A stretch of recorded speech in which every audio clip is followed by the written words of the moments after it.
And welcome back to the Book and Life podcast. And today we're going back in time, people. Ooh.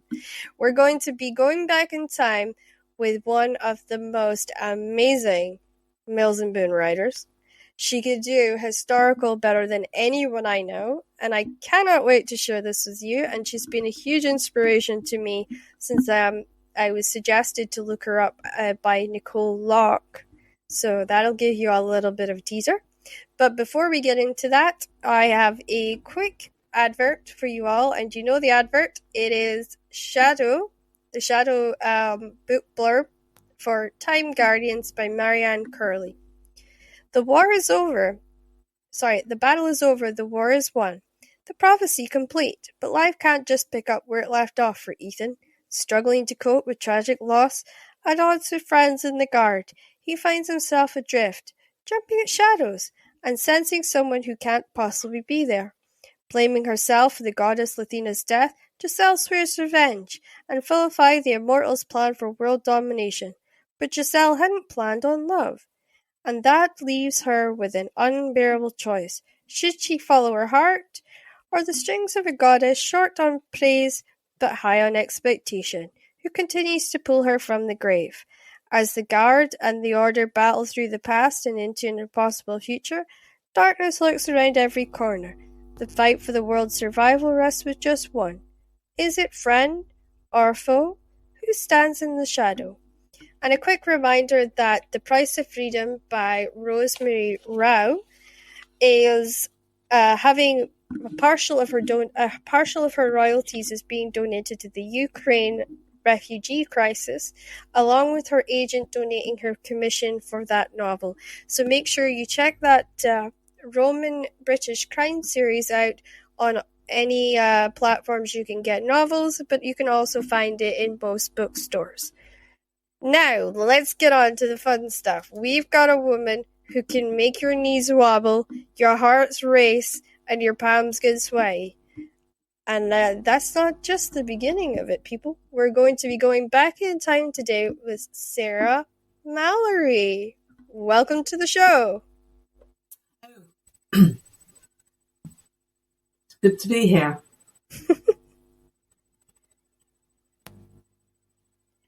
And so today, we're getting to talk with you. You have been I would say a staple in Mills and Boon for some time.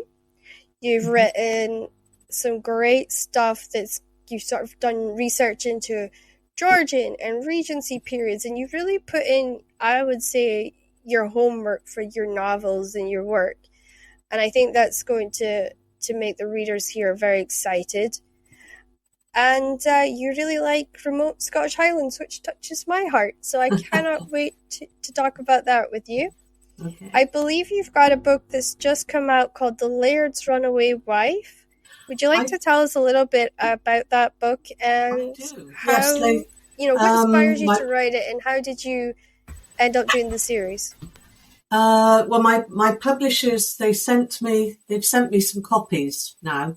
It always feels lovely when you've got a real book in your hands. You know it's true then.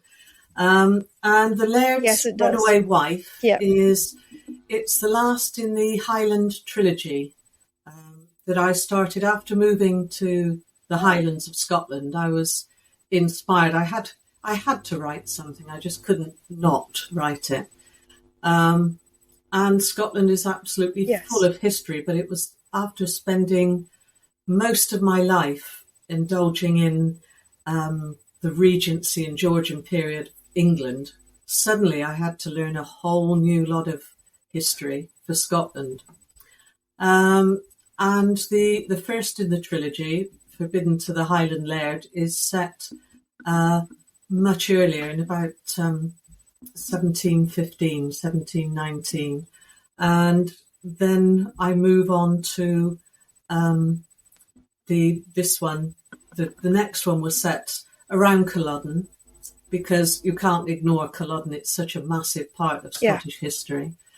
And then the last one, I follow the characters, Grant and Maddie, into their married life, which isn't going quite as well as it looked as though it should. and we have to find them their happy ending all over again. So, it's this one is. Doesn't that always seem to be the case though when you get married? You have to work at it. I think this one they have to work at it a bit harder than most people, shall we say? It's an adventure story, bringing in characters that were featured in the earlier book, but also has a cameo appearance by Bonnie Prince Charlie. So, just as a little, and it's based on something that actually happened. I love that. So, I just wrote. I like that, using the real history. Yeah. It's one thing I find when I do read historicals, or when I get the idea from them. It's reading history and thinking, what if, and knowing something could happen, and you just embroider it and exactly, just sort of fit things in. And this is just something that could have happened at that time, based around the facts of what we know. So, and that's so exciting, because I grew up with a lot of great influences in Shetland. I grew up with the history just constantly around me, like the Viking culture and the settlements that still remained, and the old croft houses that you could see no matter where you were going, all still existed. And it was like living in history almost. And I think that's why I like reading romances set in history, because I already have that connection. It just allows me to go in and see all these different stories. And I was really lucky because I found Catherine Cookson at a really young age, which wasn't until much later that my mom realized maybe it wasn't appropriate for an 8 and 9-year-old to be reading at the time. But it was really good because I learned a connection through her to how people can write exactly how they talk. Here's a woman who was dyslexic and she had a very low education, and she ended up becoming a dame, and she ended up being given an honorary, sort of gift from a university to say, hey, you have done something incredible. And I think the more that I talk about Catherine, I'm hoping it keeps kind of spreading her a little bit, because there's so many people in the States that don't know her, and it's kind of sad. It kind of hurts my heart just a little bit, because especially when they're writing historical, because I think she really was a great leader in that.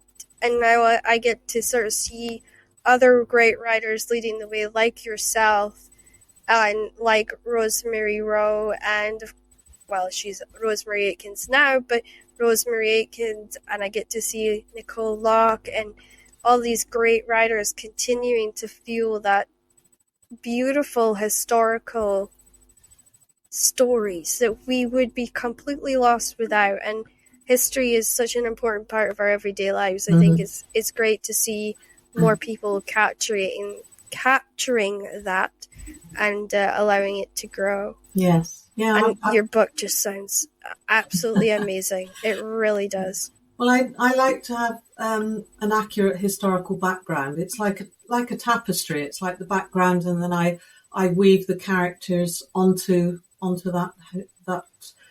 Well, obviously, as soon as you put fictional characters into a background, then it's not. It's bound to distort it a bit. But I like the background to be accurate and things that could have happened at that time, and to try and make the characters fairly realistic to the time. You also have to make it relevant for a modern reader, though. If I put in all the history, once you've learned a lot of history, you think, I'm not sure that modern readers want to know all about that. They want the romance as well. So it's treading that line between exactly. What happened and the fantasy that you're writing, because it is a fantasy, really. But it could have happened. Stranger things do happen. I mean, that's exactly. Yeah, exactly. And I mean, it's funny you say that. I sat and I really tried to pour myself into a story that had started for me in the Shetlands, where we were asked to imagine what happened to this archaeology site where they found this whole village, and it was like they had gone poof in the night because their plates were still set out. There was food on the tables that they could actually find the bones of the food, animals left in their stalls, their swords propped up against wall. It looked like there was no threat that had made them leave, nothing that made them disappear. And the only thing that they could find was this very wealthy couple who'd been buried together in full dress, with armor and everything. And then they, so it's a question that the archaeologist asks in Shetland quite frequently. And I got a hold of a book that my dad had for the Knights Templars, and that sort of sparked this story in my head of, well, what would happen if the Templars were covering up the last bloodline of the Vikings, and these princesses were on the run and they were being protected by Shield Maiden. And I didn't want to put in a lot of the brutality of that time, but I did pour myself into it. And I haven't sent it anywhere, and I haven't published it. But to me, it was great to sort of write that because I felt like I was almost embracing all the best writers that I had had the opportunity to read. So I was getting to embrace Catherine. I was getting to embrace Charlotte Chatswick. I was getting to embrace Jean Pleen and Nicole Locke.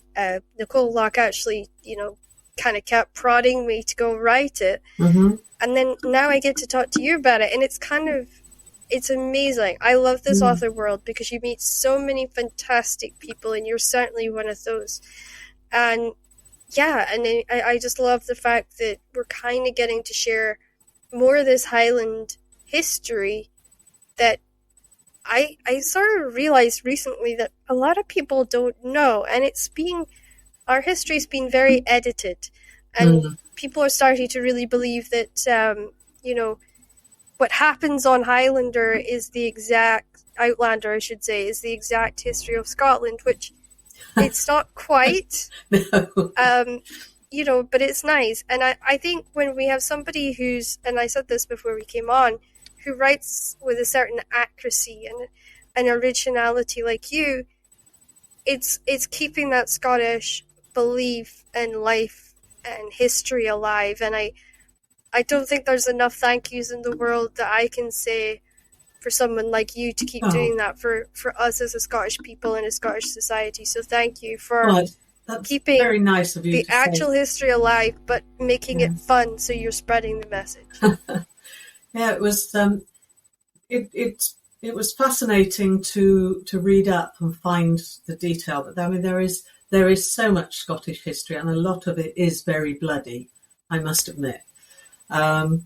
But it is fascinating. But you can feel it. You're right. You can feel it in the landscape.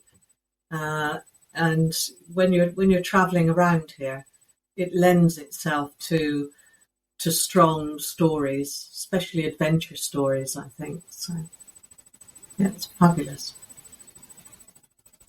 I always think Scottish people were always on the move. We always liked a little bit of excitement and adventure, and we were not really ones to be homebodies for too long. So I think that's great, and I think you kind of captured that almost, because there's so many different kinds of Scottish people as well, because you've got Lowlands and Highlands, and then you've got the Outer Islands, and then you've got the Highland and Islands.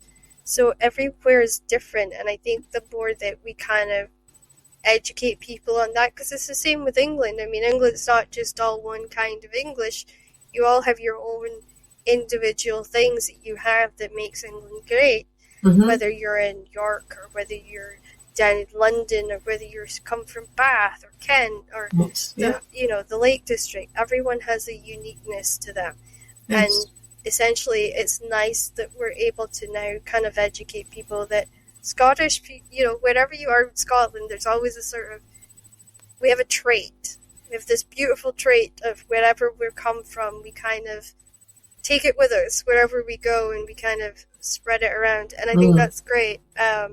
I've gotten to see that for myself. I came down from Shetland, and I've lived in Aberdeen. I've spent time in Aberdeen. I've spent time in Kirkcaldy and Dundee, and then I lived in Glasgow for a number of years, and all around Glasgow, which is Glasgow in itself is like an entire country of different kinds of people that you get to meet with all different kinds of sense of humours and backgrounds. And then I moved into Stirling, and that was a pretty incredible experience too. I must admit, I loved the way things worked in Stirling, and how Stirling is actually in general with their people are very sort of they're very talkative, very friendly, very welcoming. It's really a great place to visit. So we're going to be releasing this in the last week of October, and I noticed that you've got a book coming out called The Duke's Family for Christmas. Can you tell us a little bit about that and what inspired you to write it? It's the latest one that I've finished, and it's a Christmas. It wasn't originally going to be set at Christmas, but it just fitted so well. About a duke who's had a rather cold upbringing,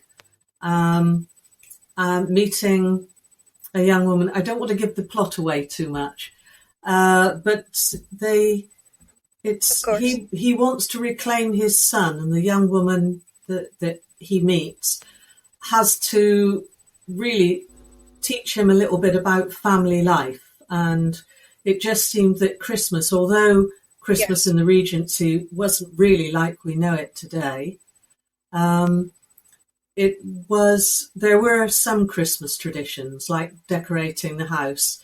So it was an idea to get the heroine to induct him into family life, more gentle family life, and enjoying the Christmas traditions of it wasn't so much carol singers as wassailers, but it's set in Somerset and then in Yorkshire, so they travel quite a bit. There's quite a journey in it. And it was great fun to write after doing the Highland ones. I like the idea of getting to see Yorkshire. Yes. Well, I lived for nearly 30 years in Yorkshire, so it's somewhere that I know quite well. And I do love it. It's just that... So is it a bit like a homecoming novel where you get to come home to it? Yes. Yeah. It's lovely to go back there. It's just that Scotland captured my heart, so we had to move here. So... but I find writing books set in England, because I've been immersed in the history for so long, it's possibly slightly easier. So. Yeah, it will be, yeah. And I know Scotland welcomes you with open arms and would be more than happy to have you within our beautiful country, and I know that for sure. I know that a lot of authors up here would be very delighted to see you at the Romance Conference in Edinburgh and to make you a part of our community up here.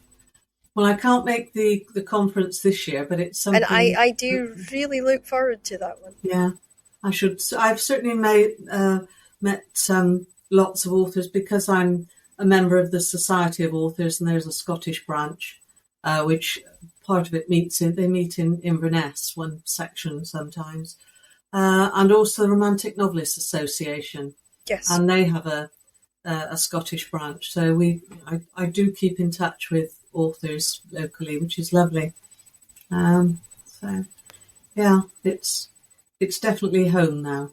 I can't remember if I actually am still in the Romance Society in Scotland. I know I was in America for the longest time because I've been writing for over 10 years and I've had quite a few stuff published.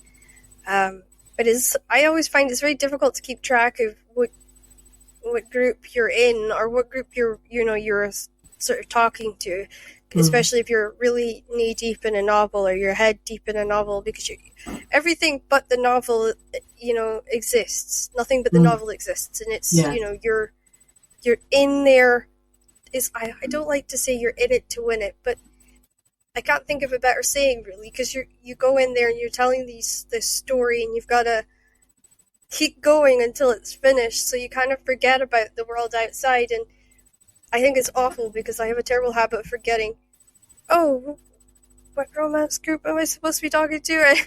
And I just sort of get really into my own world, as I'm sure you do as well. So yeah, I mean, I've missed so many conventions I couldn't even count, but I do try and sort of say, can I keep up with everybody on Facebook and sort of talk to everyone on Facebook. And I like networking with people and talking to them when I'm having periods of where I'm waiting for an editor to finish edits, or trying to hide from an editor because she wants edits returned and I'm maybe necessarily not happy with what I've written, and I'm trying to figure out a better way of putting it. So yeah, I mean, I love that. And I have to say, you work for a company that a lot of UK authors, new writers, old writers who've been around for a long time, we all kind of aspire to write for one day. We all dream to write for one day. And for me in particular, I am about to submit, and I'm nervous. So could you tell us what is it like to be an author for Mills and Boon, and to sort of almost live the dream that most of us young writers kind of have? It's difficult. Mills and Boon have been going for a very long time, but they have made their name now. Originally, they published a much wider selection of books. Now they tend to focus on the romance, but there are quite a lot of categories within that. They've got the modern and the medicals, and lots of different types of books. But the historicals, which is the one that I know best, there's a lot of authors spread around the world who all submit to Mills and Boon. And the main thing is to be professional. You have to, you agree with your editor when you will submit a book by. And the main thing is to keep to that, or to give them lots of notice if you can't. It's no different from any other job from that point of view. You have to. They do like authors who write more than one book. You don't want to write one and then say, "Well, I'll come back in 10 years." Yeah, and I like that idea. Yeah. But they're lovely to work for. They're very their authors, their editors rather. Are all very friendly, very helpful, and I don't think it's that much different from writing for any of the main publishers, except that they do publish a lot of books. So and if you can write for a year for contemporaries, or even if you could write for historicals, as long as they're good enough, they'll take them. So. Yeah, and I think it's giving people a lot more hope, I think, as a young writer, because I think the publishing world is very daunting. I've been in indie now for 10 years, so in indie there's so much that's put on you as the author, and it is very interesting, I think, because you are very much aware of marketing responsibilities on you. Knowing how you're going to sell a book is on you. Sometimes even trying to decide whether or not you should even write a second book now is on you. Whereas if you're in with someone like Mills and Boon, and you can come to them with a very steady plan of, the style that you want to write, and they can see how you're going to write it, and they can see that you're sticking with their brand and what they're trying to achieve, then you have a great home and you have a great place. And I know some of the editors there, and they really are, I would say, some of the best editors, welcoming editors I've ever had the opportunity to meet. And I think that's why I aspire to one day be a Mills and Boon girl. I just fingers crossed that I do it with this one. But no, I think it's amazing to be able to write and to share these stories in such a way that you can.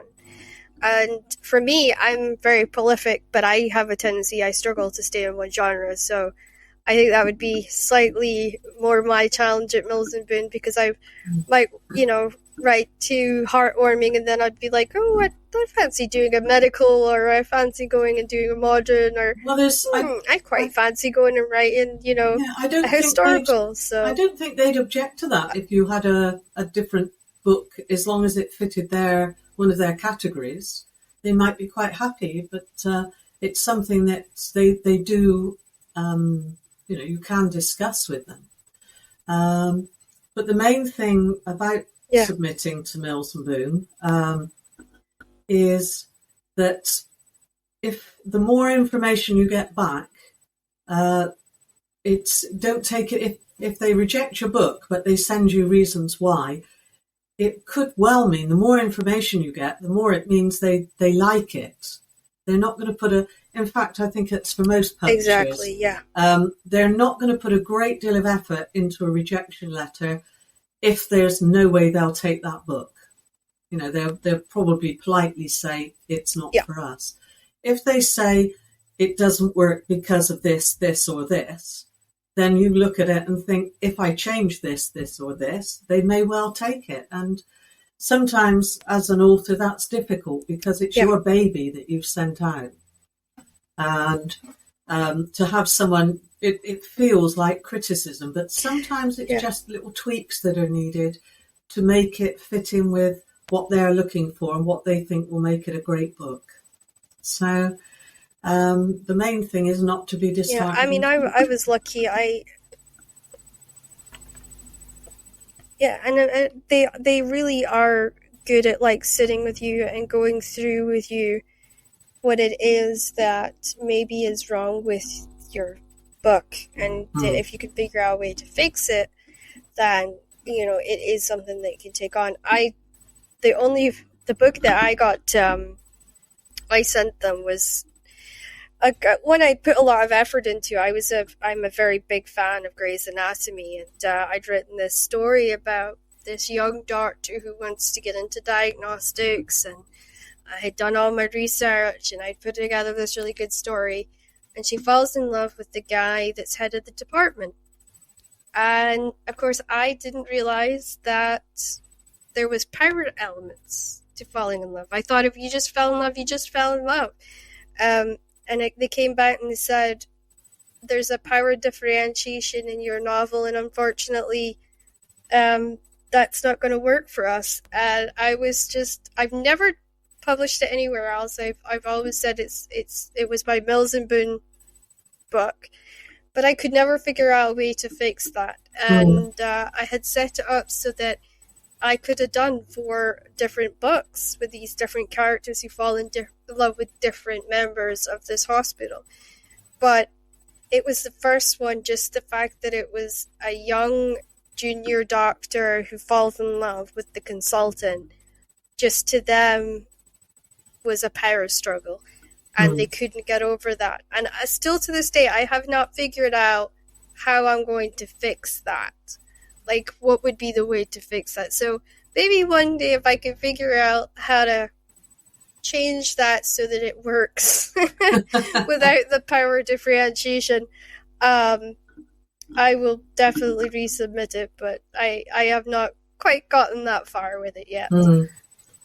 Well, you never throw anything away. You hang on to it. But we all have books that are sitting in a cupboard somewhere because they didn't quite make it. So you're not alone with that one. Yeah, and I mean, I never thought that would be an issue, because at that time I was slightly neat. I had not really paid a lot of attention to the Me Too movement. So I was a little behind on certain things. And I was not aware of what they call power struggle, when people are falling in love and at work, and it's your boss, and how that might affect your relationships and stuff. So maybe I was just a bit young and naive and thought, well, had some sexy consultant falls in love with junior doctor, it must happen in real life. Unfortunately, I didn't realize that that wasn't acceptable anymore. So, but Mm. yeah, I mean, I felt really delighted because originally the editor I spoke to was Joanne Grant, and she is, she consults and she helps writers, Mm. get their work up to snuff for submitting to Harlequin. And she sent me pages upon pages of different things that she liked and she didn't like and she thought I could fix and I could change. And I thought, wow, this woman's taken a good chunk of her day to sit and go through this novel and Mm. decide if we could just do this, this, and this. And then sadly, by the time I'd gotten all these tweaks changed, she'd left, and I didn't get that I didn't get a detailed rejection the second time. Okay. I just got a "we're not interested," and I was so gutted. I just remember feeling the bottom of my stomach drop out, and I was just like, oh, okay. But it has not stopped me. I'm probably one of the most annoying authors for that reason. I'm very determined, very driven. Have to be. To be a published if I author, ever did work for them, yeah, there'd be a lot of novels. You have to be determined if you're a published author, because you will get knockbacks, and then once you're published, then you get bad reviews or you get criticism. So you've got to be determined to carry on. I don't read the reviews for that reason. No, best not. I learned that very early on in my career. Don't read the reviews.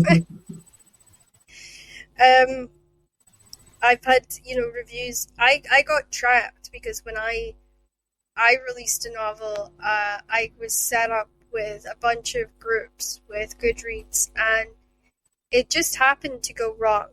It was given to people that it wasn't their cup of tea, it wasn't their genre, and I kind of got just slated, would be a good way of putting it, because it just wasn't their kind of thing. And I learned in that week that my skin had to get a lot tougher. I never responded to any of them. I just, I liked their comment because their reviews, because they had taken the time to at least write that they didn't finish it. Yeah. And I did look to see why they hadn't finished it and things like that. I was very, very professional about it. And I remember my indie author saying, wow, if that had been one of my other authors, they'd have been on the phone screaming and crying and having a hissy fit. And I said, no, I said, because, if it's not for them, it's not for them. And I was very calm and kind of very collected about it. And I think that made me that day. I realized then that I will always love sharing my stories. And even if they don't like it, I've still done it. It's an achievement for me.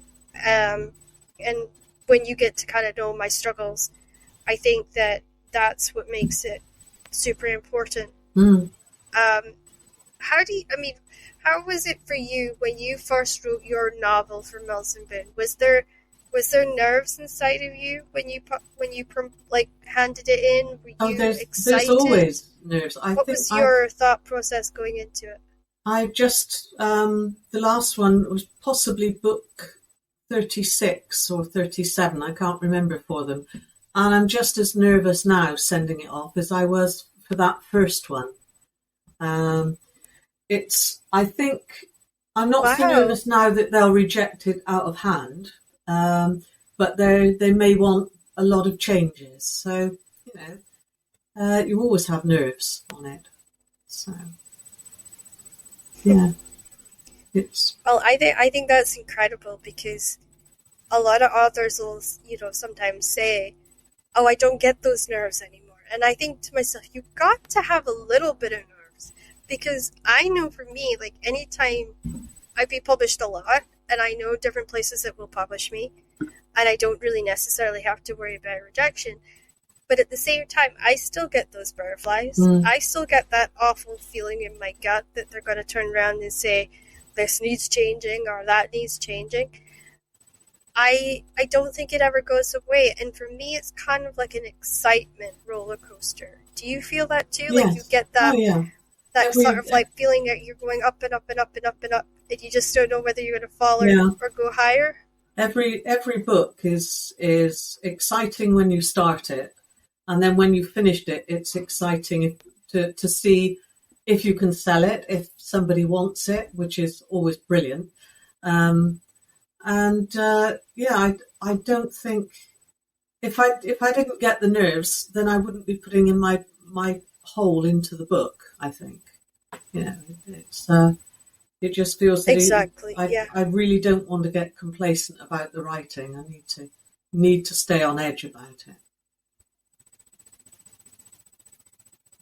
Yeah, of course.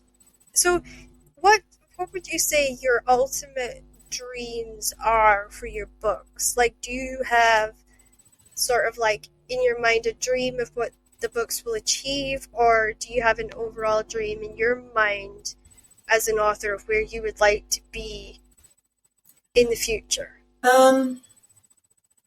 No, I think my main concern is to keep being published. It helps, and to keep or just to keep writing the books, because I do publish a few under another pseudonym of Melinda Hammond, but those are all independent books. I publish them myself now. But I do like writing the historicals for Mills and Boon, and I'd like to continue it. The reason I started writing years and years ago, my dream then, was to have enough books published so that I would have some to read later on. A shelf full of books that I really wanted to read. I love that. And I have that now. I have a shelf full of books, but I still have more to write. So whether I will ever reread them all, I don't know. But the books have to be written. You've opened that door, and now you just need to see where it leads. Yeah.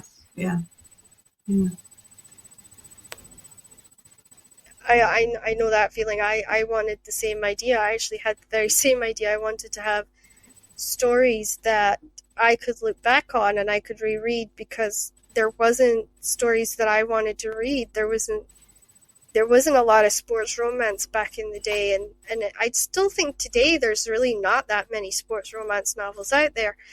And I just wanted to present a different element of that to everybody. And I wanted to be able to sort of say to my son and daughter, hey, look, I created this, or I helped this genre explode, and this is all the books Mum wrote, and that's my legacy to them. I want them to inherit my huge book collection and all their mum's books, and for them to know that, hey, Mom did this. Out of everything she went on and she did this. She could have just been a housewife and not done anything, but no, she decided she would be a writer, and she put everything she had into it. So I like that. I feel like we share that in common between the two of us. I think that's awesome that we both had the same idea on that. So we're going to move into the book portion of this podcast, which I always enjoy, because I feel like this gives me an endless list of books to add to my TBR, because I'm always looking for a new fantastic read to get me excited. And I feel like I give the same back. So we're going to talk about books that you've been reading or you've read recently. And the first question to open up that conversation is, what is the book that you've read recently that stuck with you the most? I think recently I've had my head down in writing my own for so much that I haven't read that many books this year. But the one I did read, it's the author is a must read for me, was Millie Johnson, Woman in the Middle.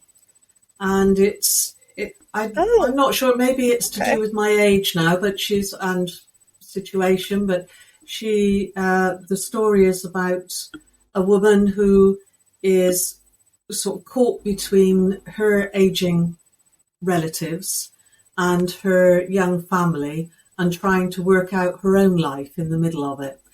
And it sounds as though it could be very grim, but Millie Johnson is always a very good writer and can bring humour into anything. And I just love all her books anyway. They're always a must read when she has one out. So. Yes, you've got me secretly making a note to get them, because that actually sounds like something my mom would really love. Mhm. And trying to find her a book that she would read. It could be quite difficult. She's read quite a lot, and Mhm. to find her one that sort of she hasn't read is, I always find interesting. So you said it was Millie Johnson Stuck in the Middle? Uh, the woman in the middle. It's called The Woman in the Middle. Okay. I wanted to make Um, sure I got that one right. yeah, Yeah. but Yeah. her books are always they're always about I think she would like it. Yeah. northern people. She's a Barnsley lass, and she writes about. She's a fictional Uh, village somewhere on the edge of Barnsley, I think, where a lot of her books are written. But her way of writing is, I just love it. I just love the way she puts books together. Um, and it's strange, because I read and that it's one, great and to then have a writer like that. I followed it up with a Veronica Henry book called The Impulse Purchase. And I didn't realise it when I bought it. Well, I bought it on impulse as well, having seen a little bit about it. But this is a woman who, on impulse, buys an old pub and does it up with her daughter and her granddaughter. So it's about three generations. In fact, there's a fourth as well, but it's mainly the three generations of women Oh, in the same family. Very, very strong, but slightly different characters. Which was it. It was just strange that I had these two books, read them one after the other, about the the generation thing about women. So it was, yeah. But that was another good book. Very different, but sounds good. so yeah. Yeah.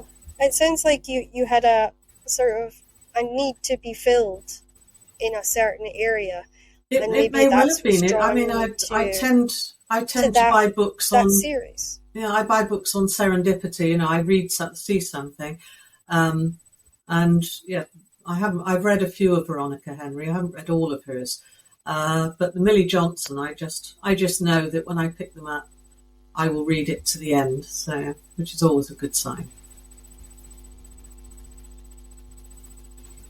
That's good, and I think that's incredible because for me, like I have novels for certain periods of my life. Like if I need a good kick me up my bum and get me writing book, I pick up Catherine Cookson. If Mm-hmm. I need a book to get me through a really sort of, if being in hospital, for instance, I'll take a Rachel Kane with me, or I'll take a Leslie Pierce.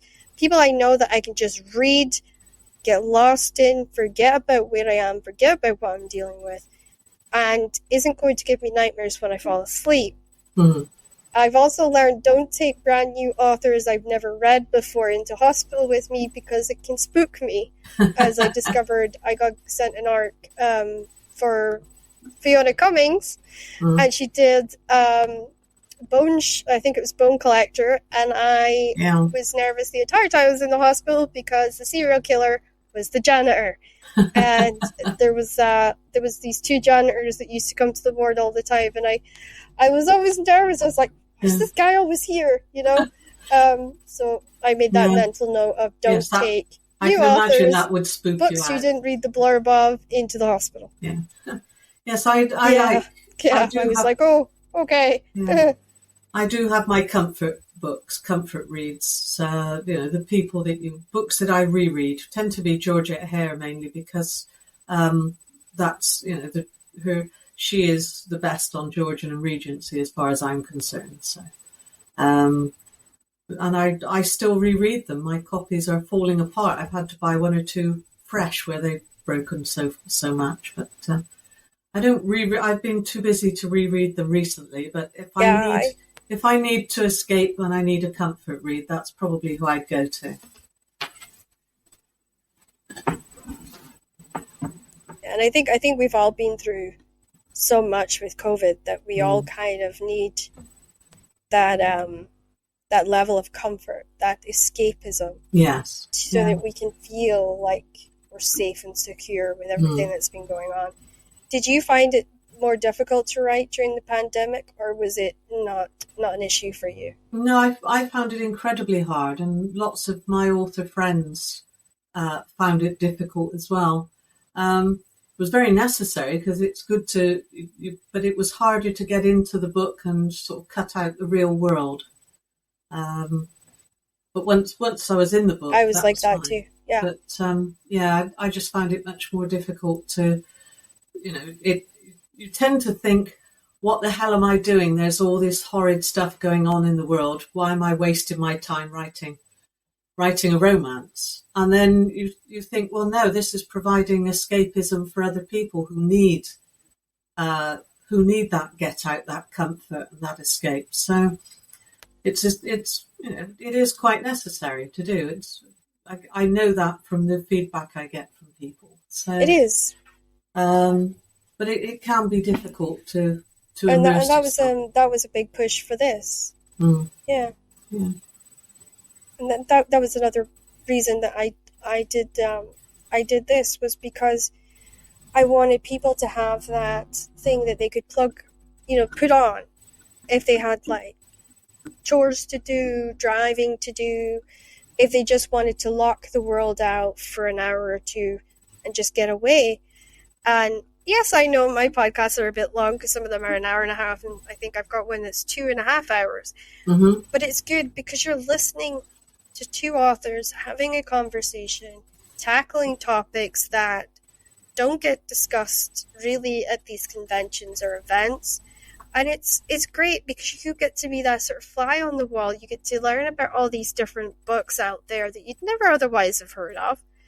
And it's a great experience. And I don't just go to established publishing houses and take people on from there. I have brand new authors that are coming into the industry for the very first time this year, or ones that have had releases and they're just trying to find their feet because the pandemic changed everything, everything about marketing, everything that we knew. And I just wanted to give everybody that platform, that safe platform to talk and to just kind of get back into life as an author and what we have to do. And yes, we're very isolated when we write, but it feels different when you're in a situation where you're forcefully isolated rather than choosing to isolate yourself. And that made it difficult for me to write, I must admit. And being stuck in a house with people that didn't understand how writers operate or how a writer's routine might work made it harder, a lot harder. Yeah. I was staying with my mum, and I had this great writing routine, and my husband knew it, and he knew exactly how to not interrupt me or disturb me. However, my mum did not, and every 5 minutes that she was home, I got interrupted, or every 5 minutes my dad was home, I got interrupted. So I had to learn to write when they weren't around, which was actually a lot more difficult than I realized it was going to be. But it's great, and I think at least now we've got this place that if something like COVID happens again, the podcast's done remotely, everybody's safe, and we still get to have a good conversation, a good cup of coffee, or a tea if that's what you like, and just a chat, just a nice socializing chat. And I think that's really important at this time.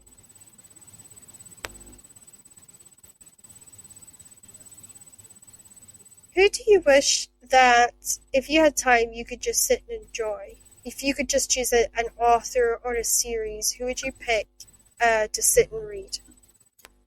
I think I'm going to choose two because I love Jane Austen. Okay. I love Jane Austen, but she didn't write very many.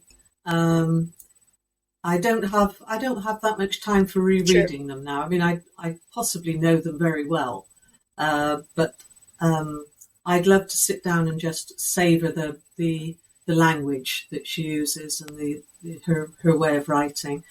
And the other one is Georgette Hare, because I loved her books when I was younger. I've read them all several times. but I would like to sit and read some again. It's just now, at the moment, there seems to be quite a lot going on in my life, and a lot of books that I want to write. And I tend not to read Hare if I'm writing a Regency, because I don't want to mix up the two voices. All right. So I tend to read anything but historicals when I'm writing. I understand that. Yeah. So that's who Have you I tried would... Mary Bunton? She was the... No, I don't think so. She's the original inspiration to Jane Austen. Mary Bunton was... you see a lot of her sarcasm and her wit kind of comes through it, and you actually see a lot of her writing techniques in Jane. Right. And she, she was a Scottish author from Orkney, and she wrote a book called Self-Control, and it was self-control that actually inspired Jane to go on and write. And I didn't know about that until I did a Jane Austen course on future learning, and it was really interesting because I learned a lot of things I didn't know, and I got to kind of appreciate Jane in a totally different way, in a different manner. So if you'd like to kind of experience Jane, but you want something fresh, you can always try her. I've just written down the name. I shall look it up and look her up later. So yeah, thank you. Yeah, she's really good. What author do you sort of wish that if you had the chance to sit down and have a cuppa with and just have a chat, or even a dinner with, and just talk, who would it be and why? I've been asked this question before, and it varies. I think one I would really like to sit down and talk with is Anne Cleeves, who wrote the Shetland series and Vera, and she's just started another series. I love the Shetland series is the one that grabbed me, and it's her sense of place that she puts into her books. She's done it again with the new series, which is set in Devon, and Vera, which is in the northeast. I have heard her talk, but I would also like to. It would be nice to sit and have a good chat with her, a good in-depth. And it may happen one day, I don't know, but it would be nice to actually talk to her about her writing experience and how she manages to get this, because it does sound as though she spent years and years, or grown up in Shetland or grown up in the northeast and in Devon, and you think how not everybody can do that. You can live in an area for years and you never get to know it that well. So it's a gift that she has, as well as her, the characters that she draws. I think Shetland rubbed off on Anne. Because Anne actually wrote for a while. She was in Shetland for a while, and she was surrounded by islanders, everyday islanders. Some of them were writers, some of them weren't. And I think they gave her that kind of understanding of self of place, because it's a lesson that us Shetlanders go through. And it's so funny that you mentioned that, because it's one of the things that I was glad she took away from the island. Islanders kind of have two things when we leave. We have a little bit of elastic that's attached to our rear end, so that we always go back to Shetland, right? We never get to stay away too long. We always end up going back. It's very annoying, very frustrating, but yes, we always end up going back to visit. And for me, when I was growing up, my nan was like, this is your place. And she sort of explained what that meant. She says, look around you, look at your family, look at what your life has. Yes, you have this crippling disease, but look at the amazing things you do have. Appreciate your surroundings. She taught a lot of really, I at the time thought it was tough lessons, tough, to understand as a child, but actually she was teaching me to have a sense of self, and I bring that into my writing, where all my characters have this fiery sense of self, and self-worth and self-belonging. And I always hope that people feel like they've grown up with the characters and they've lived with these characters all their lives. But I feel like that is something that if you spend a lot of time in Shetland, even if it's just for a year or 2 years, you come away with that lesson that's sort of rubbed off on you, and that lesson of self-place and I think appreciating where you are and appreciating everything around you. To some extent in the Highlands as well, and we've just done a tour of the Outer Hebrides, and it was there. I could feel it there. There's something about it, maybe because of the space and the wildness of the islands, as well as, of course, the self-sufficiency. And Shetland, being so much further away, must be even stronger. The self-sufficiency that you have to have. It's very, very difficult. I know Shetlanders find it incredibly difficult because if that ferry doesn't come in, then we are relying on the local farmers. And for so long, the local farming community's been dying and dying. And I think, they're not as self-sufficient now as they once were. We still have the milk, we still have the fish, we still have some people that sell veg that they've grown. A lot of people grow their own, but there isn't that sustaining your own life as there once was. And I think that's maybe just because it's, generational change and, situational change, the way that we've had, I think farmers go bankrupt because of the different depressions we've had and everything. Yeah, we all expect so much more out of life now, I think. To live on oats and potatoes and root vegetables. I have an organic veg box delivered. It's a local farm that do these organic veg boxes. Yeah.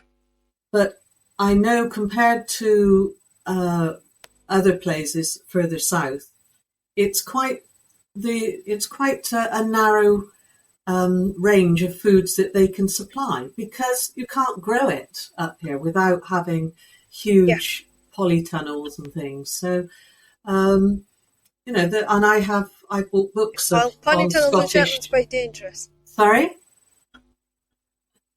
I have bought books on Scottish. Polytunnels are very dangerous in Shetland. Well, there's the history of Scottish food, and it was mainly just oats, because there was and you had your cattle, so you might take the blood from the cattle, just like they do in some African countries these days. You could only eat what was available. And now with food being shipped in from all around the world, our tastes have changed, our expectations have changed. It's something about writing historicals. You have to look and see what was available at the time. It's no good. You can't give an 18th century person, I don't know, raspberries in January. It just doesn't work, So you've got to look and see what was available. It doesn't, and you do learn a lot about the history of a place from that. It's weird, because one of the things I did actually focus on when I was doing Finding the Viking Princesses was the food and the weather. And I think one editor that I had given the project to said, "Why are you serving this young girl fish and milk?" And I said, well, back then, that's what they gave young children, was fish and milk, because it had the most vitamins and protein, and everything that they needed was in that dish.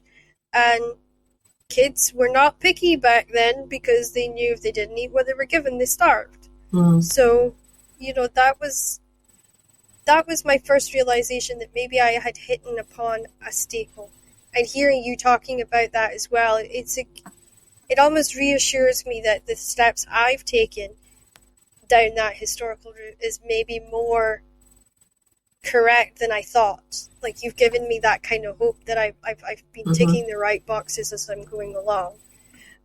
My story isn't romantic, it's very adventurous, but you've made me kind of a little bit more secure, I would say, in my journey with the way that you mentioned that. So thank you. I really do appreciate that.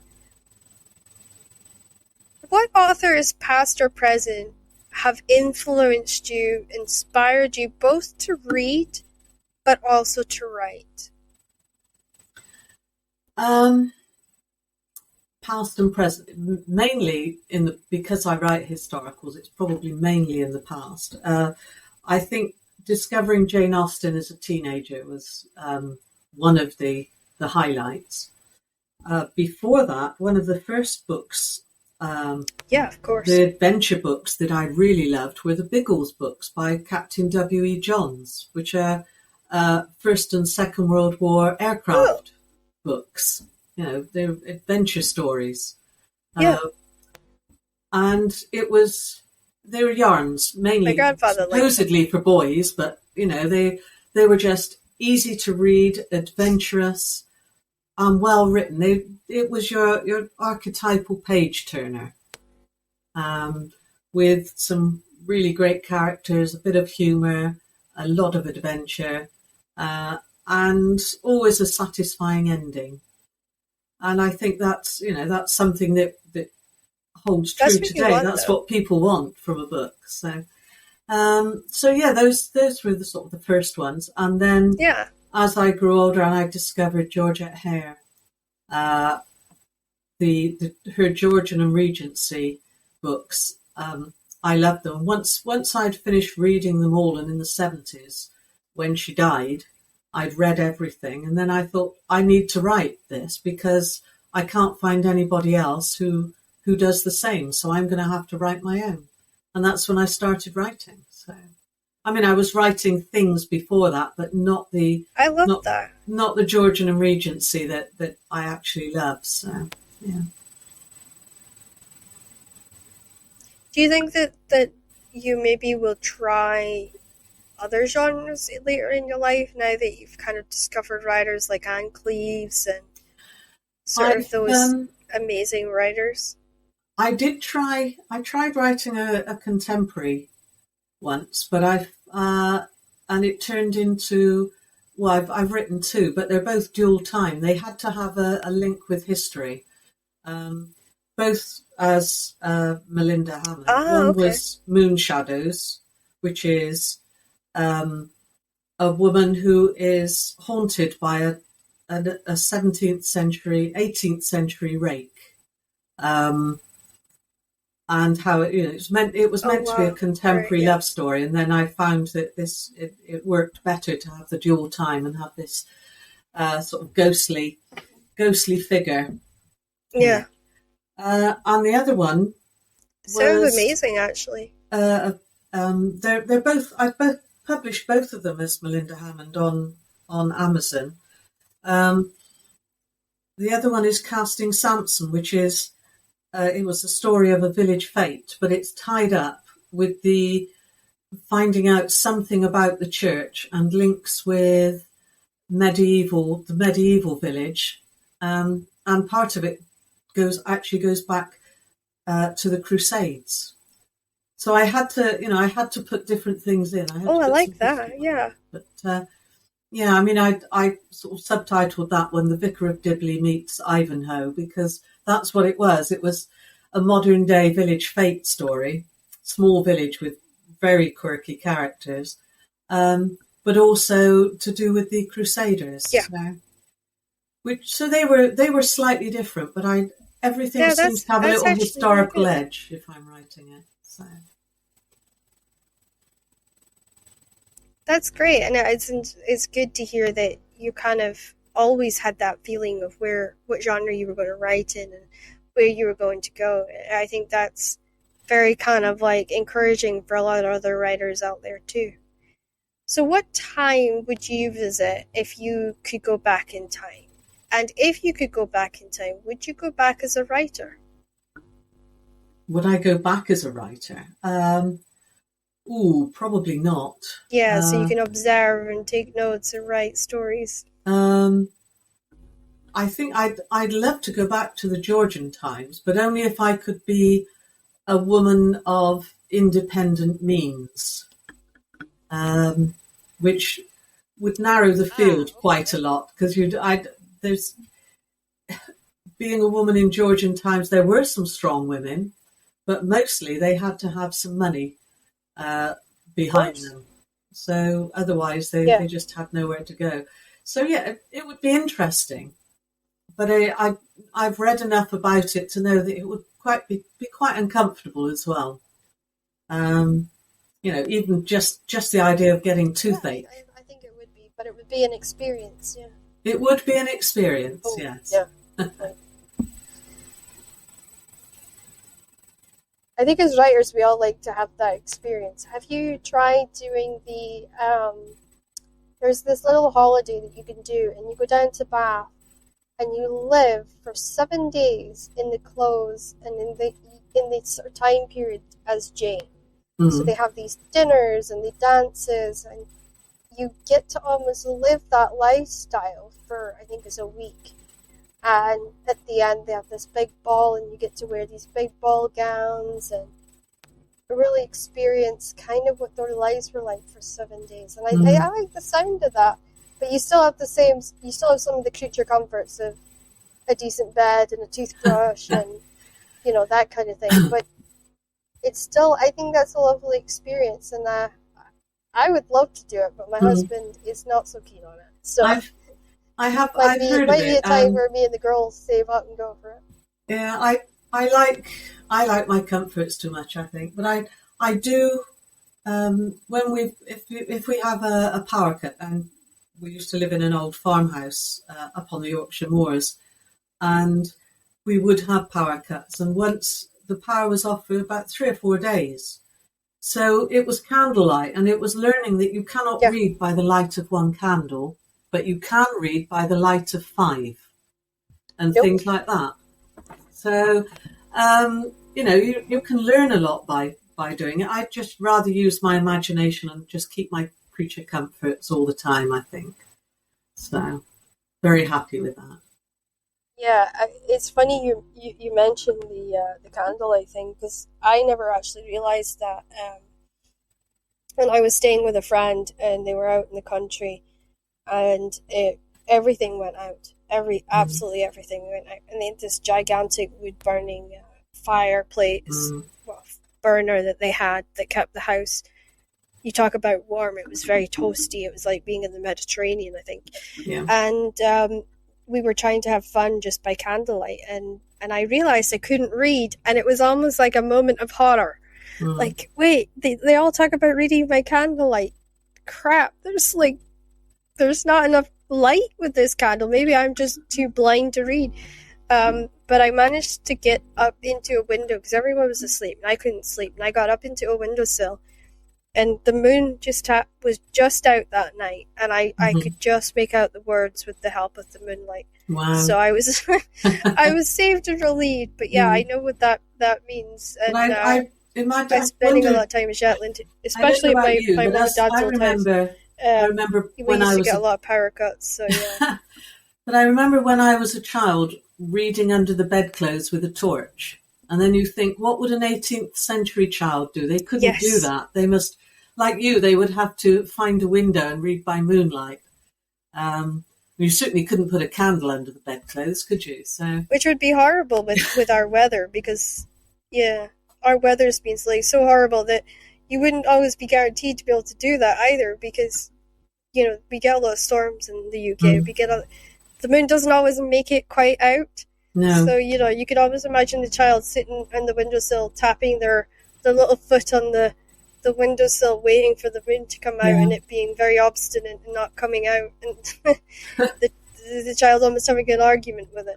But then perhaps they did more storytelling because it was something else I did as a child. Yeah. I remember telling stories to friends in the school playground and things. So, and I think of myself more as a storyteller than I'm not. I'm certainly not a literary writer by any means. Um, And I should imagine there was quite a lot of that. People would Yeah. sit around telling stories to each other. So.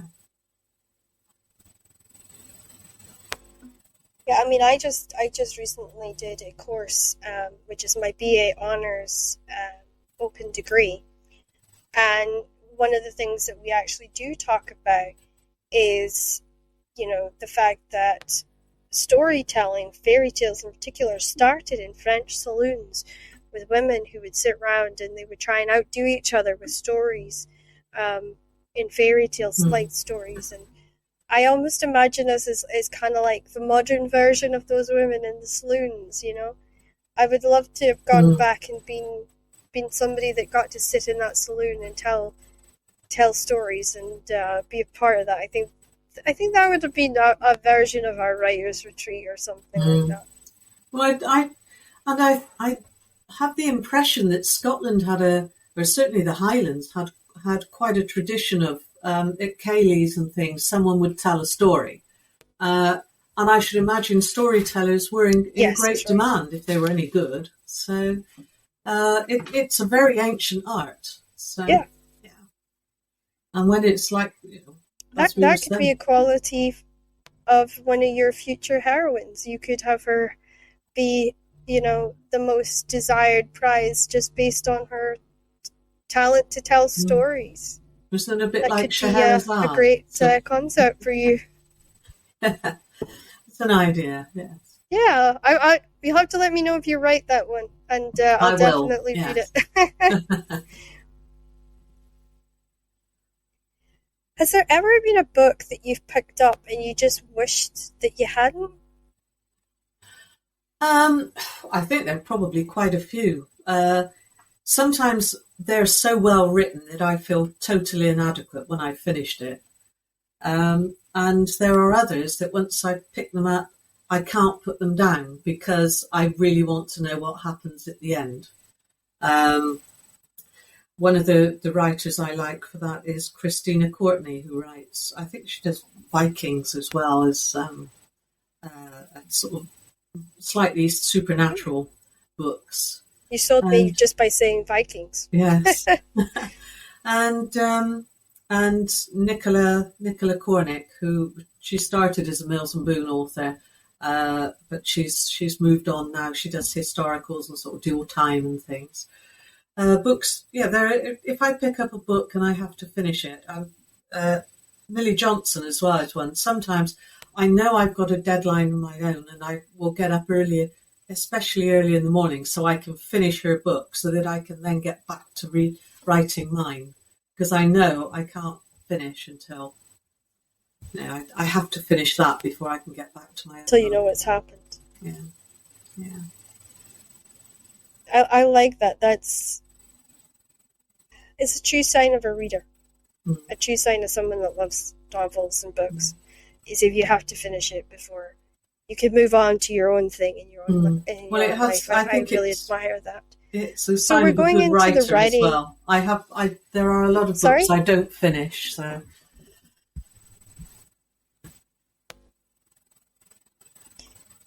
Yeah, and I think for me, like I have put down a lot of books if it's something that personally I struggle with or personally I don't like.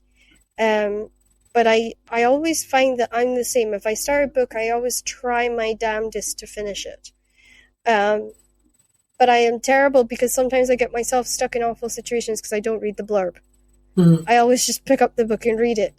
And then, I get I get into situations where I can't finish it, and then I always feel bad.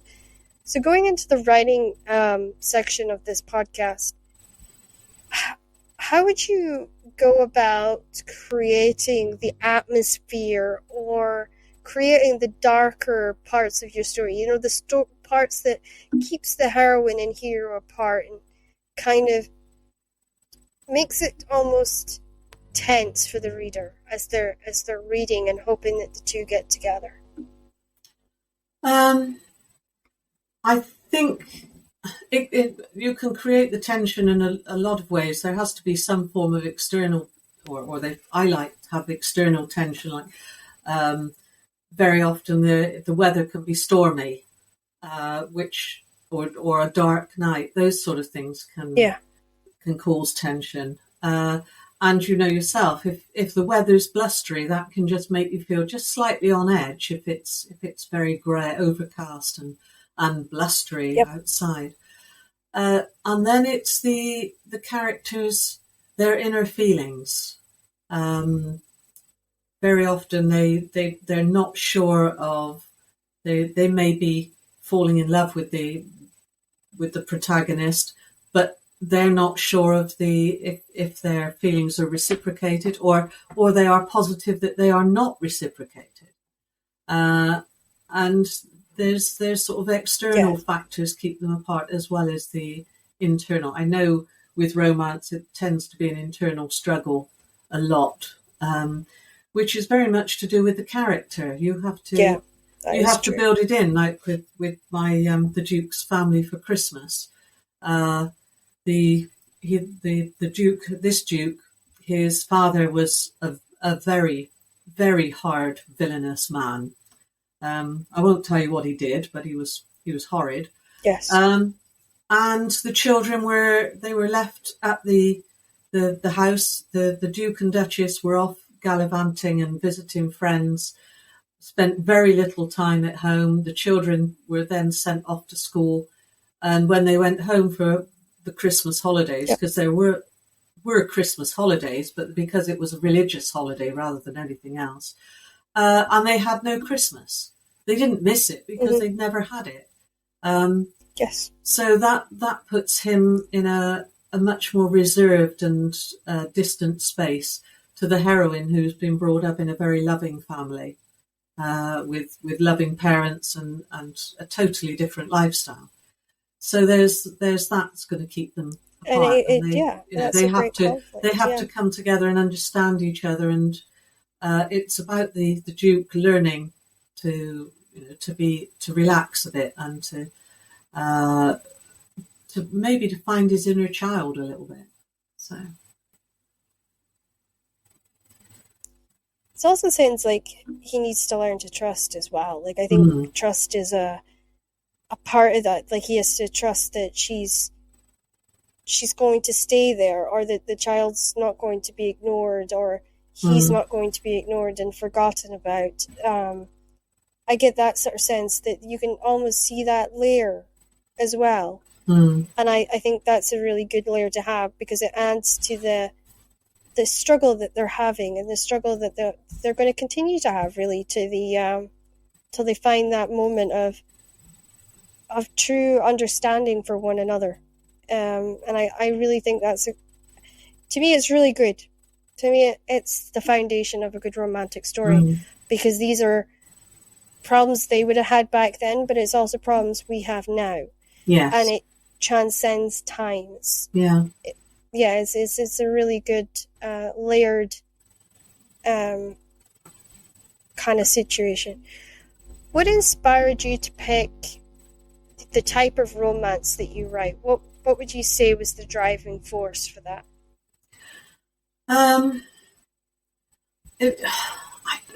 It's very difficult. I don't really know.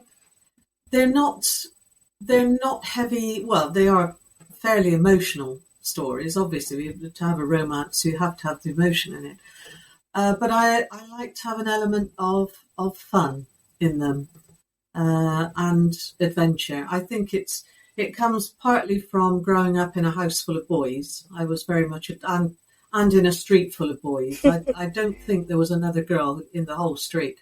So I was very much a tomboy growing up, which I like the adventure. I grew up with war films and cowboys and things. So I do like the adventurous stories. Yep. And then you layer that in with the romance, and it just... So I think it was to do with upbringing and the books I was reading as a child, and then to read Jane Austen and enjoy her wit. I like to put in, if I can, a certain amount of wit, and then to read Georgette Hare, who it was true battle of the sexes in a lot of hers, with the women women having to be. I like my characters to end up. They're on an equal footing. They both bring a lot to the partnership. If you know what I mean, there isn't. They Yeah, become of a course. team. That's so. Yeah.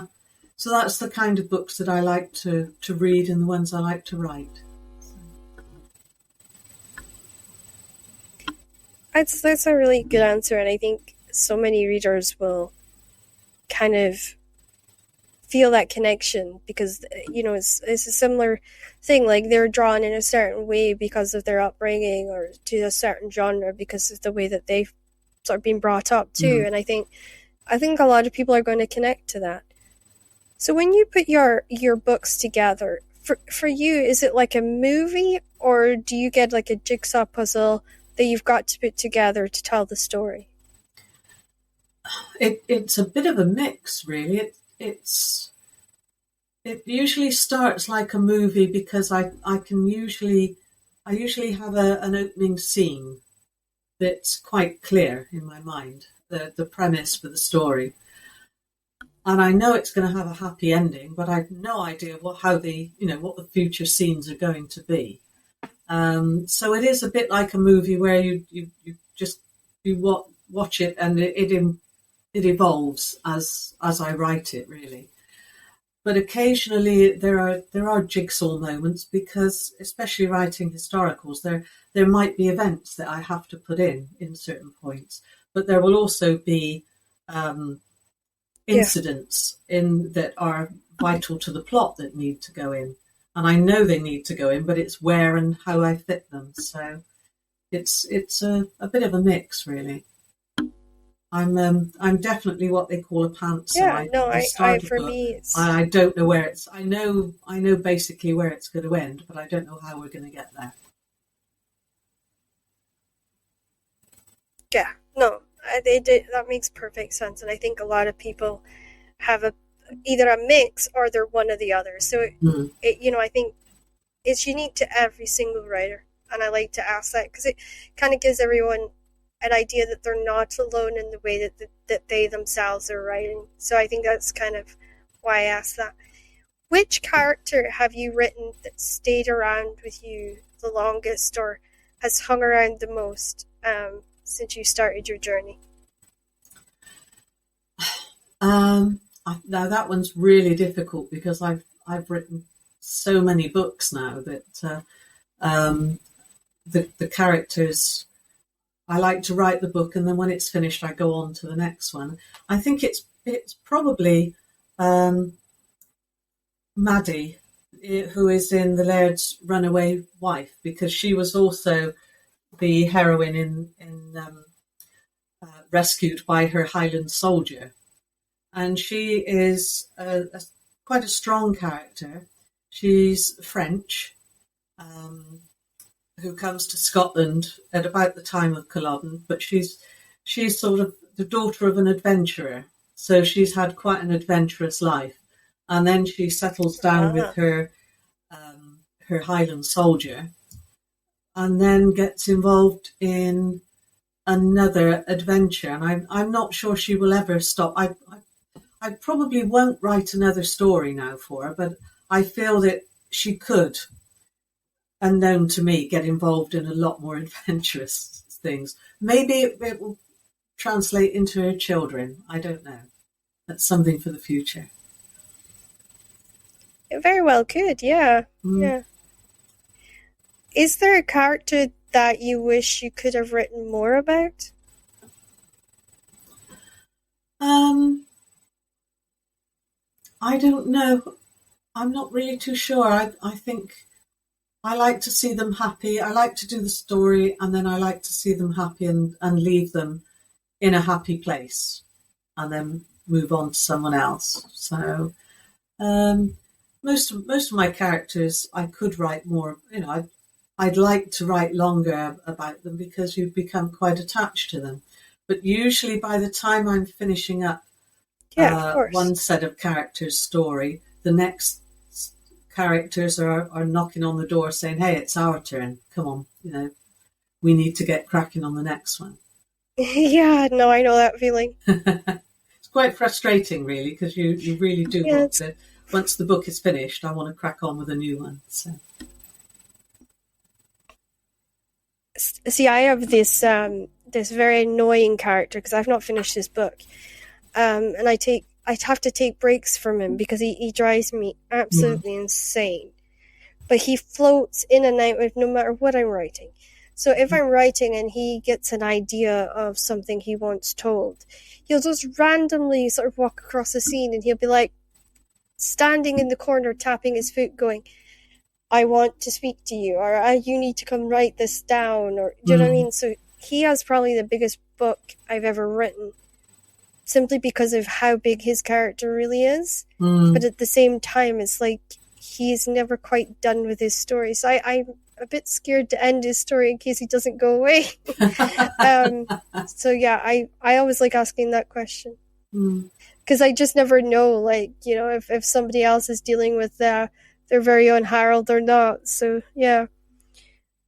What techniques have you found most helpful, and which ones do you wish that you hadn't tried? Well, let's take the end bit first. Voice recognition.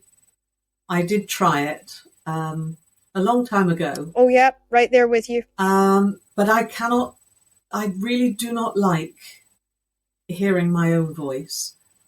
So I do not like trying to tell a story out loud.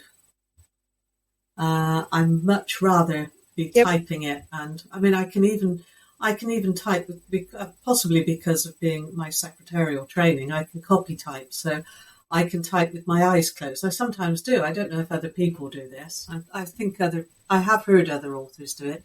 If I'm well into a scene, I can, you know, and hopefully I hit the right, my fingers are in the right place on the keyboard. Otherwise, it can go up the creek. But no, I did take to the voice recognition. And of course, doing historicals, there's a lot of words it wouldn't understand. And trying to teach it, I haven't got the patience to teach it anyway. Yep. So that didn't work for me. Mostly, when the technique when I had a family growing up was just finding time, just writing for any half an hour that I could. And you have to keep the story in your head and just get on with it then. Now I have a lot more time, and I don't think I'm any more productive, really. But I find I have a timer on my desk, just a kitchen timer, and I set it going, and I try to do 4 hours a day. And if by having the timer there, I sit there, and sometimes, sometimes it can take you a half an hour to get into a book. And because I've got the timer there, I know I've got to stay until the time is up. So it forces me to stay there and keep going. So that I find is very useful. And post-it notes, because I still write a lot of things down. And I can have a sheet of notes, and I can use different post-its to put in little different notes at various times of that I need to put in to make the story work, to follow, for plot points and things. So yeah, that's two most useful. I find that really interesting. Yeah. See, a lot of people, they go for, because they've tried pantsing or they've tried plotting, and those are always the ones that everyone talks about. So it's nice to actually kind of hear a different take on that and a different kind of set that you found interesting and that has kind of challenged you a little bit. And so I like that. I do. I think that's such a good piece of helpful advice. Well, there was one I heard recently, and I haven't followed it up yet, and Val McDermott. I'm not sure whether she's still doing it, but at one time she was writing for 25 minutes, I think it was, and then going away and doing something entirely different. And she said that worked for her. I haven't tried that yet. I may well at some stage. But sometimes I think if I've only got 25 minutes, I need to use that time to write anyway. I think I'm fortunate now that I don't have a job Yeah. and I don't have young children around. When I had those constraints, then the story would have to get written. It would be in your head, and you had no time. There was no chance of writing it, and it had to stay there. So when you did get to the computer, you had to get it down as fast as you could. Now I have the luxury of time. So Okay. it is a luxury, but Time's I'm not always a sure good I'm any more thing. productive. Yeah, it is. Yeah. Yeah, no, I do. I find that very interesting because time is something that we all, as authors, either sometimes take for granted, or we're in a position where we kind of, I don't want to say we forget just like how much we actually put in time and effort wise. And I think I'm slightly scared of trying to be a mother and a writer at the same time, because I'm not quite sure like how that's all going to work. So yeah, I'm interested, and I'm slightly nervous at the same time. So I think that's it's good. It's good to hear that being discussed. And now on to the live portion of the podcast. What is the first thing that you do to de-stress from editing and writing? What do you do to go away and clear it all from your mind and just find yourself? Well, the first thing I do is usually go and make a cup of tea. Just go out of the office, turn away from the office, because I'm fortunate that I've always managed to have a writing space separate from everything else. So go away from that and away from the computer, and have a cup of tea, and then very often a walk. But I find going for a walk can help me find the story as well as de-stressing after. So yeah, that's it. And I'm very fortunate Yeah, now it's a bit of a double-edged sword, that one. yeah, but we live by the sea, and I'm very lucky that I can walk out of the house and just, even when it's cold, I can wrap up and just go and look at the sea. Water has a very calming effect. If it's stormy, it has an energizing effect. Yeah, it does. That's the great thing, and that's why a lot of times I miss being by the sea, because to me, like, I grew up with sea all around me, and Yes. it really was a constant inspiration. And I loved it so much. Yeah. And even now, like, I get excited about just going down to see it when my husband takes me out, and he'll take me down to beautiful Helensburgh for an ice cream or something, and I just get excited about seeing it, because it's a good reminder of why I write so much and why it relights the fire in me, especially if I've been going through a lot. It helps to just remind me of the things that I love to write and I love to explore. Yes, yeah. I was. So yeah, I like that. Was born. What hobbies? Sorry, carry on. No. You carry on. Well, I was going to say I was born in a city in Bristol, in the centre of Bristol, virtually. But we were lucky enough to have a caravan by the coast. So almost every weekend or every other weekend, we would be at the beach, and there was nothing there. I mean, it wasn't very fancy, but it just gave me a love for the coast and the sea, which is why I wanted, although I loved Yorkshire, I wanted to live by the sea, and Scotland provided that. So, and it's got the magnificent mountains as well, so it's best of both. It does, and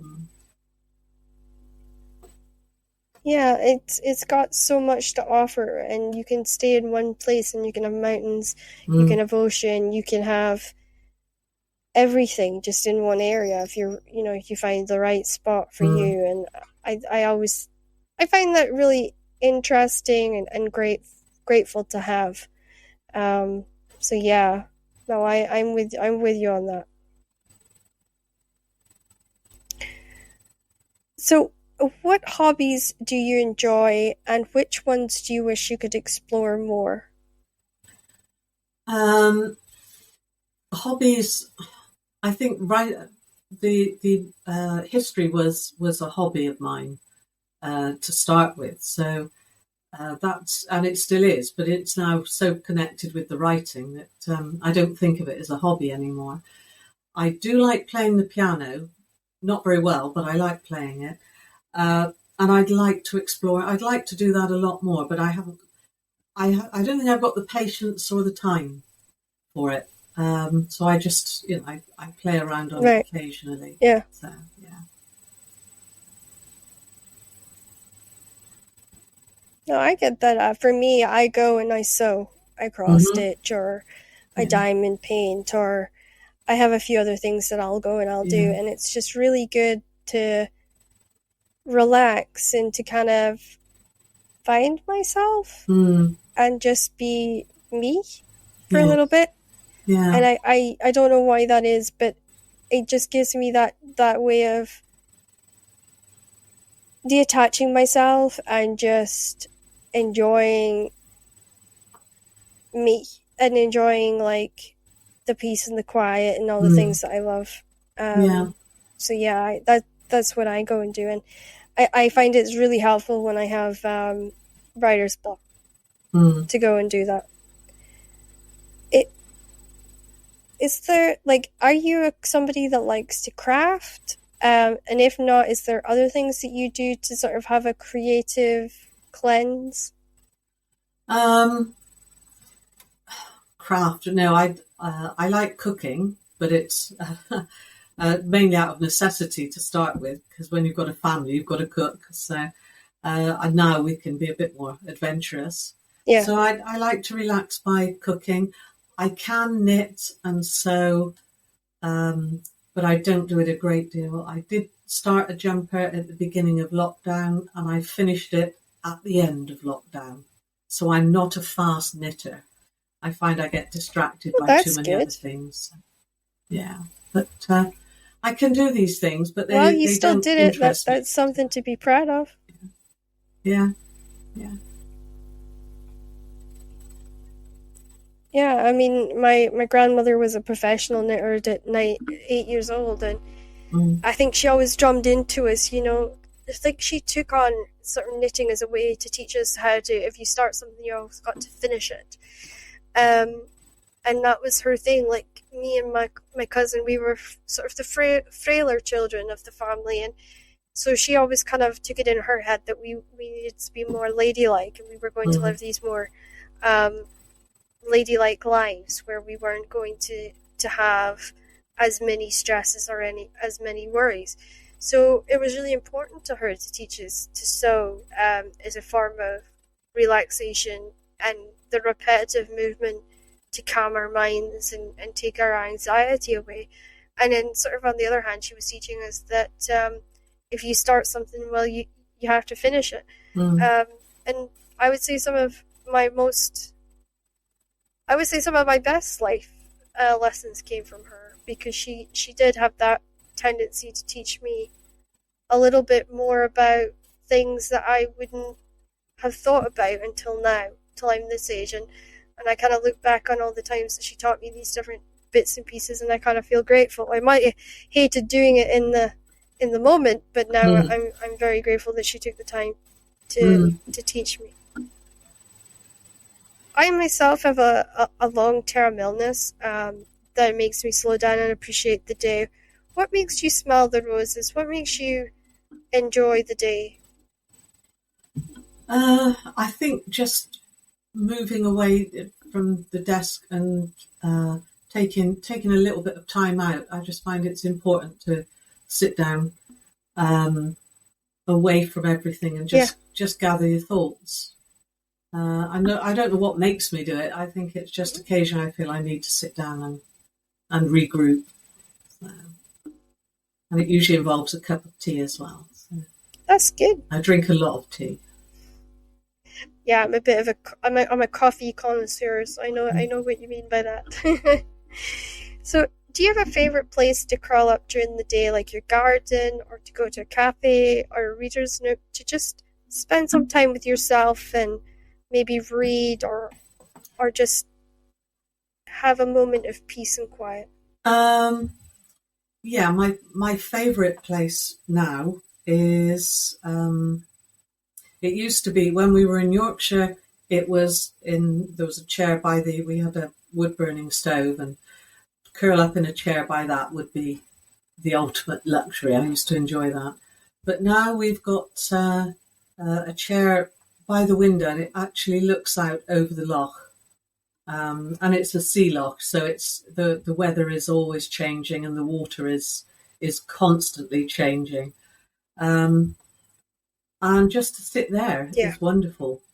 Very often I take a book and sit there, but most of the time I'm just sort of staring out at the shore and the water, and just looking at the birds flying about. It's very calming, very relaxing.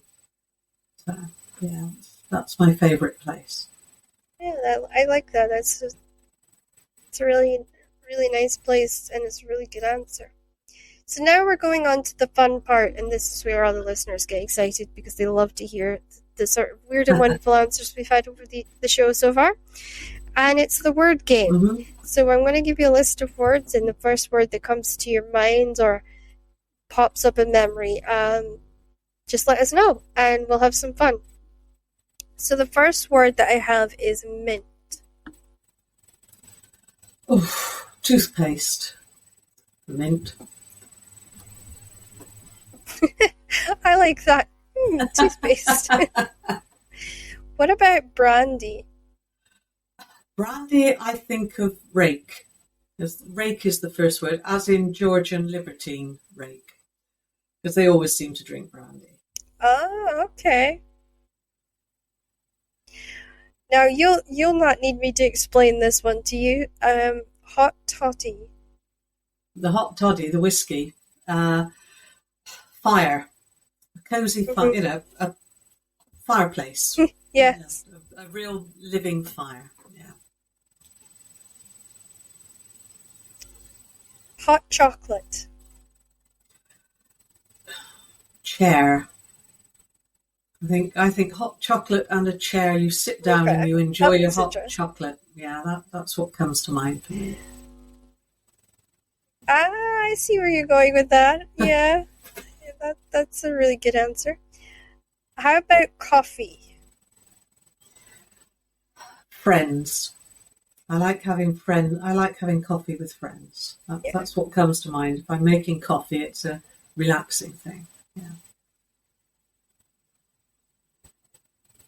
Cinnamon swirls. Christmas. Oh, okay. Mm-hmm. What about toffee? Do you know what comes to mind with toffee is teeth, because they stick your teeth together. So I do like that one. That is a good answer. Yeah. Let's see what you can Last do with but toffee not is least, eat it. So. How about meringues? Oh, strawberries. Meringues I find incredibly sweet. I always think of English summer days with that. Yeah, it would be, wouldn't it? But I always think of meringues topped with strawberries. So, yeah. It's a lovely combination. Here in Scotland in particular, it's meringues topped with strawberries and fresh double whipped cream, and just a little sprinkle of sugar through the double cream to make it extra sweet and melty. I don't know why they do that, but it makes it so much better.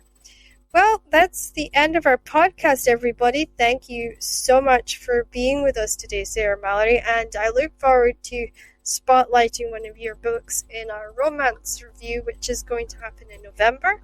And we're going to have several books over the month of November spotlighted and discussed. So I'm looking forward to sharing something wonderful from you with all our listeners. And I want to thank you so much for coming on today. Next week, guys, we're going to have another amazing writer, and I can't wait to share them with you. But in the meantime, have a great week, and I will see you again fresh and bushy-tailed on Monday. Bye for now.